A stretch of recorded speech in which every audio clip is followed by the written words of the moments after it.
دوستوں سبسکرائب کریں ہمارے چینل حرف دل نواز کو، اور بیل آئیکن کو ضرور پریس کریں اور آل نوٹیفیکیشن کو سلیکٹ کر لیں تاکہ آپ کو میری ویڈیوز کی ساری نوٹیفیکیشنز ملتی رہے۔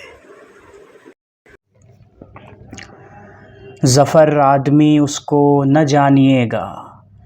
ظفر آدمی اس کو نہ جانیے گا،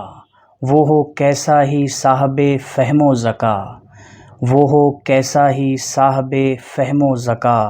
جسے عیش میں یاد خدا نہ رہی، جسے عیش میں یاد خدا نہ رہی، جسے طیش میں خوف خدا نہ رہا۔ السلام علیکم دوستوں، میں محمد دل نواز استقبال کرتا ہوں آپ کے اپنے چینل حرف دل نواز میں۔ دوستوں، آخری مغل بادشاہ بہادر شاہ ظفر کا یہ شعر میں نے آپ سب کی خدمت میں پیش کیا۔ دوستوں، اگر ہم اس شعر کے مفہوم کو سمجھ جائیں اور اس پر عمل کر لیں تو ہماری زندگیوں میں ایک انقلاب برپا ہو سکتا ہے اور ہماری اصلاح بھی ہو سکتی ہے۔ جیسا کہ بہادر شاہ ظفر کہہ رہے ہیں کہ ظفر آدمی اس کو نہ جانیے گا، وہ ہو کیسا ہی صاحب فہم و ذکا، کہ وہ انسان کہلانے کے لائق نہیں ہے، چاہے وہ کیسا بھی فہم و ذکا کیوں نہ ہو، کتنا بھی قابل کیوں نہ ہو، جسے عیش میں خوف یاد خدا نہ رہی، جسے جو عیش و عشرت میں ڈوب گیا اور اسے اللہ کا خوف نہ رہا،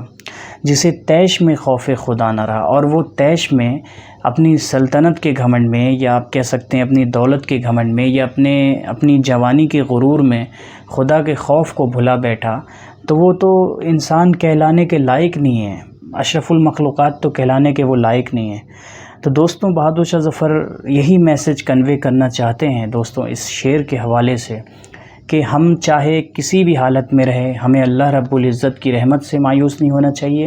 اور اللہ رب العزت سے ہی ہمیں ڈرنا چاہیے، اور اس دل میں صرف اور صرف مالک کائنات کا، اللہ کا خوف اس دل میں بسنا چاہیے۔ دوستوں، اگر میری یہ چھوٹی سی بات آپ کو پسند آئی ہو تو میرے چینل کو سبسکرائب کریں، بیل آئیکن کو پریس کریں،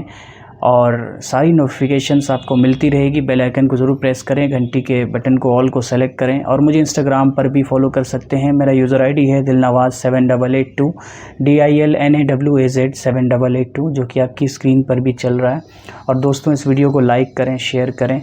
مجھے آپ سب کی سپورٹ کی ضرورت ہے۔ میں اس طرح کے ویڈیوز لاتا رہتا ہوں انشاءاللہ، اور لاتا رہوں گا، اللہ کی ذات نے چاہا تو انشاءاللہ العزیز۔ السلام علیکم ورحمۃ اللہ وبرکاتہ۔